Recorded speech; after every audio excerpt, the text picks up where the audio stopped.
welcome to the Electoral Road Show with Analyst Supremo Wayne Sussman and me, Chris Steyn.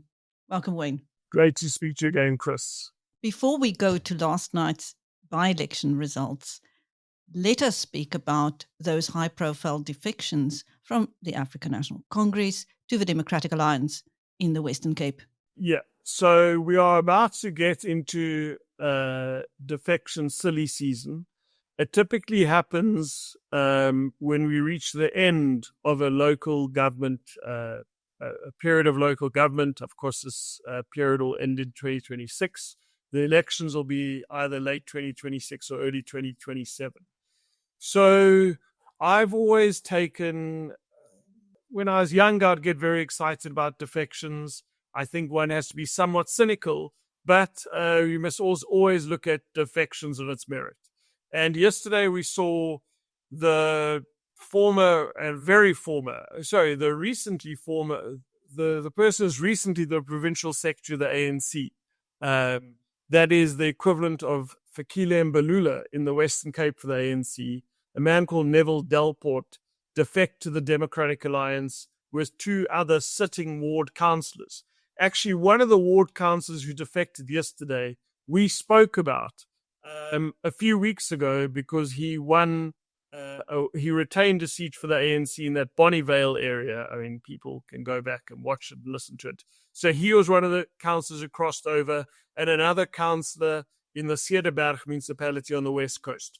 So Neville Delport is significant, and I want to remind the viewers, there's some context here. We know that a few days ago, the ANC reconfigured its Western Cape task team for the elections and brought back Ebrahim Rasool, who was leading the ANC in the Western Cape 27 years ago, and for all intents and purposes is leading the ANC today in the Western Cape. And one of the casualties here was Neville Delport. Now, I gave Neville Delport a ton of credit between the period of 2022 to 2024, where you saw the ANC, particularly in the West Coast region, really doing well in by-elections, really doing well. And they ran out of road in the 2024 election, and that's continued since then. So I think Neville Delport's star was dimming in the ANC, but it's surprising. I mean, I always have spoken about the element of surprise in politics. I was surprised that he walked over to the DA. I was surprised that the councillor who just won a by-election in Bonnievale for the ANC walked over. The DA will now field the two ward councillors in by-elections and try to win those wards back. But I think what this speaks to, and again, is one, that the ANC, particularly amongst coloured voters in rural areas of the Western Cape, to remind people they're based in the Western Cape, are townships like Nyanga, Guguletu, Langa, Khayelitsha, and then small towns across the length and breadth of the Western Cape. It's clear that many coloured ward councillors in these areas are seeing that the writing is going to be on the wall in the next election. I'm not saying that the ANC is going to lose significant ground in those densely populated areas where lots of voters are in the city of Cape Town. I'm talking about the more rural areas. And I expect more people from rural coloured ward councillors to walk over to either the DA or to the PA. But one other thing I want to say very quickly is that this comes on the back of what happened last week, where we saw two mayoral committees, so senior people of the DA in George. And to remind people, George is the third most populous municipality in the Western Cape, walk over to the PA. So we are going to see this on steroids as we approach the festive season and electoral silly season of councillors, particularly leaving the ANC to either the DA or the PA, and some DA councillors moving over to the PA. Hermanus is a man from this windy little town called Yaku. Sorry, other way around. Yaku's from Hermanus. Yaku, we need to talk about your upgrade problem. I don't have an upgrade problem. 2 Audis, an Opel, a Kia, and a Hyundai. It's 5 cars, Yaku. Denial. I just love cars. And we buy cars that make it so much easier for you and convenient to sell your car. You want to try it? Okay, just once. Turn off the cameras. I see how this is addictive. Take 2 of those. We Buy Cars, the easiest way to sell your car by far. Meanwhile, over at the party of former President Jacob Zuma, MKP, there has been another leadership crisis. Yeah. So again, Umkhonto weSizwe was the standout success of the 2024 election. The reason why the ANC had its worst ever performance in an election is largely due to one party, and that's Umkhonto weSizwe. This is a party which came so close to winning KwaZulu-Natal outright.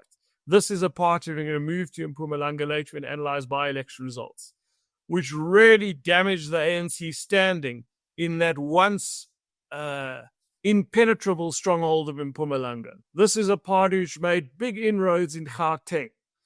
And you can be the most dyed-in-the-wool MK supporter, and you cannot, but you would have to admit that these squabbles cannot be good for MK's brand. It cannot be good for Umkhonto weSizwe as we approach a pivotal year in South African politics, as we go to the local government elections, that you keep chopping and changing your chief whips. I mean, we're now hearing, and it's hard to keep up. So, first of all, the optics of it. There was a Desmond van Rooyen from Carletonville, I think he's from Carletonville, became known as the weekend special because he was sworn in as the Minister of Finance and then removed a few days later. We remember what that did to the Rand. We remember what that did to Zuma's government standing amongst investors. So the optics of midnight maneuvers by former President Zuma, there's a record of them not going well, certainly when it involves the name Desmond van Rooyen. So here we first learned that, and I hope I've got this right, that Colleen Makhubele was removed and Desmond van Rooyen replaced her. And now we learn a few hours later that there are rumors that John Hlope, John Hlope, a very senior person, obviously with experience as a judge, has not only been fired, before he was fired, he's quit the party. So this is a significant person in the party. And the chaos ensues. And when we look at the by-election results, it kind of makes sense to me that if you're not going to run a steady ship, if your members of parliament or your members of provincial legislature and those few ward councillors and one or two PR councillors are seeing absolute chaos on a national level, what kind of confidence and hope are you going to have that the party will run a steady ship into this election? Let's go to last night's by-election results, when at least the ANC did cling on. Yeah, so there are only 2 seats. Let's start with the one about where the ANC clung on. Governor Mbeki municipality, this is around the Secunda area, the Highveld Ridge of Mpumalanga. And there was a by-election in the Mbanelekhle township, just outside Secunda. And again, this is 100% township ward. There's no part of the suburb included here. And essentially, the ANC held on. This was always going to be tough. It was a high-profile ward councillor who quit the party, quite public. He's well-known in the area. And he thought that the ANC might actually lose the seat. But the ANC clung on. They won 44% of the vote, down a few percentage points. In second place, by the way, the ANC would be delighted that they clung on to the seat. But in second place was the Democratic Alliance, which I think is a significant result for the party. They grew from 17% to 27%. They were well out in second place. And essentially, what this means is, the DA also, there are only 3 voting districts in this ward. The DA won one of the voting districts. Is that we're now seeing a pattern of results around the Witbank Secunda area of the DA doing well in by-elections. They won a ward recently in the small town of Khanala, formerly known as Kriel, quite a more diverse seat. Here they've got over 27% in an Mpumalanga township seat. The DA will be very satisfied. The EFF were in third place, essentially doing what they did the last time. Now, even though this was the first time Umkhonto weSizwe contested this ward in a by-election, if we look back at what they did here in 2024, they gave the ANC a major fright.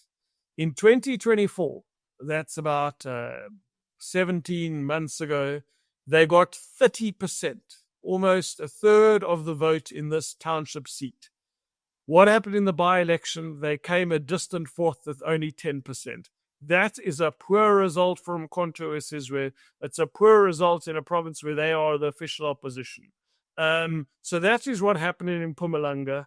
And then we move over to Fetagomo Tubatsi, where there was a by-election in a rural part of this. Just to remind people watching and listening, this is the Chrome Belt of Limpopo, one of those places you might say, what is he talking about? Well, this is actually the third most populous part of Limpopo, places like Burgersfort, Delport, etc. So here the ANC's vote share grew from 57% to 71%. This is a continuation of us seeing the ANC in Limpopo do exceedingly well, and they will know that going into an election year, there is a strong pattern of results of the ANC continuing to win, and as President Donald Trump would say, win big. And they won big in Limpopo last night. So the EFF came second here, Chris, but they actually lost more than half of their support in the ward. They fell from 28% to 13%. That is a very disappointing result for the EFF, and we know that the EFF's roots and origin story are in the Limpopo province. A lot of work for them to do there. Now, who came third? And I'm glad that I'm a geek, and I'm glad that I prepare hard when I look at by-elections. The third person who came third was an independent candidate. And why is this significant that in a small village in Limpopo, we're talking about an independent candidate who came third? There's a new party formed this year. I spoke earlier about John Hlope seemingly resigning, quitting MK. Well, another high-profile person quit MK, and that was Floyd Shivambu. Now, the independent candidate who came third with 6% of the vote is a member and an activist of the Africa Mayubuya movement. Mayubuya movement. Okay, thank you. Africa Mayubuya movement. Thank you so much. Now that is, look, it's only 6% of the vote, but if I'm Floyd Shivambu, it's not a bad start to your political career. Again, the candidate stood as an independent. And here we see this independent coming third. Now, what is interesting is that two small local parties came fourth and fifth. Who came sixth and who came seventh? In sixth place, and again, we look at the data, the South African Communist Party with 1% of the vote. They keep on contesting Limpopo by-elections, and they keep on falling horribly short. And here is another example. And if I'm the ANC in Polokwane today and Fetagomo Tubatse, I'm laughing at this. Here is this breakaway threatening us, saying they're so powerful, such a critical part of the tripartite alliance. But election after election after election, all what they get is 1% of the vote. It could have been worse for the SACP. They didn't finish last. They finished second last. The party which finished last in this Limpopo by-election was a party which has tremendous leadership squabbles right now, Mkhonto Sizwe, only getting 1% of the vote. So this, in conclusion, was a horrible night for Mkhonto Sizwe. Not only did they lose, seemingly, John Hlope, they way underperformed in Governor Mbeki in Mpumalanga. They way underperformed in Fetagomo Tubatse in Limpopo.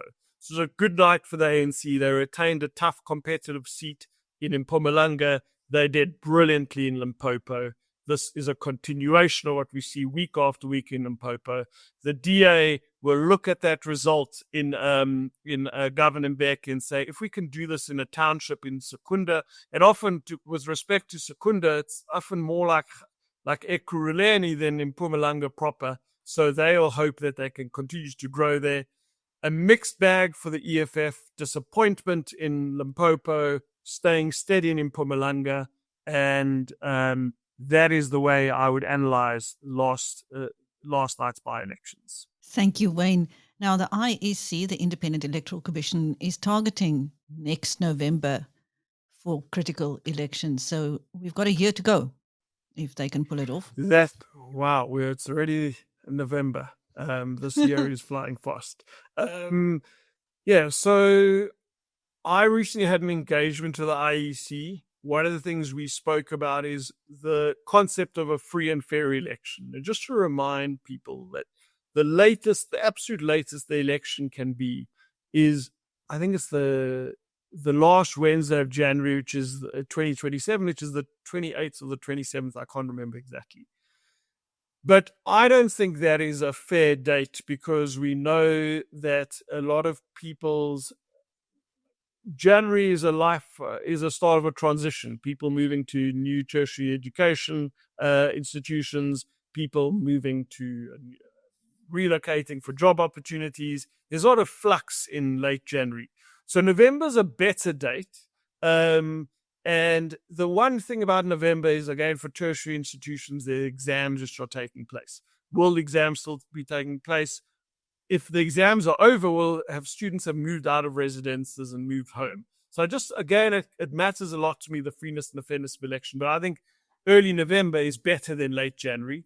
But the one thing I want to remind you is that this is a decision which ostensibly gets made by the president in consultation with the IEC and the Minister of Cooperative Governance and Traditional Affairs, who, for the first time in our history, well, not the first time in our history, but in the first time in many years, the person who is the Minister of Cooperative Governance and Traditional Affairs is not from the ANC. So this will be an interesting deliberation. But it's more the president's prerogative of when he wants the election, and seeing whether the IEC and the Minister of Cooperative Governance can work within that timeline. But now we have a date. What's also important is, and Chris, I hope you'll still call me after this, by-elections will cease on the 30th of April 2026 until the election. So you are going to, as I said at the start, see a flurry of defections. It's going to be silly season. But now we have these dates. The IEC is intimating about the early November, but let's hear what the president says. But we know no by-elections after the 30th of April. But I'm sure that there will be so much political maneuvering in the run-up to those elections that you and I will have plenty to talk about, Wayne. Especially with your acute insight. Thank you. Okay. But I'll work on my pronunciation next time as well. Okay. Thanks. Mine. I sometimes skip a name because I know I'm going to be, massacring it. That was elections analyst Wayne Sussman on the Electoral Road Show with me, Chris Steyn. Thank you, Wayne.